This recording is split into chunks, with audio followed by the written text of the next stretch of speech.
সৃষ্টির আগে এই পৃথিবী ছিল পানি পানি, এক বিন্দু পানিতে হইল মানব দেহখানি।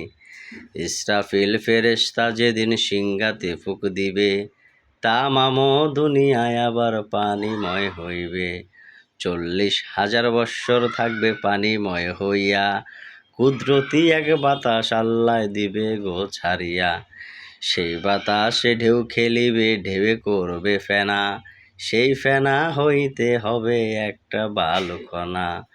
এক বালু থেকে দেখো 70 বালু হবে, 70 থেকে 70,000 বাড়িতেই থাকিবে।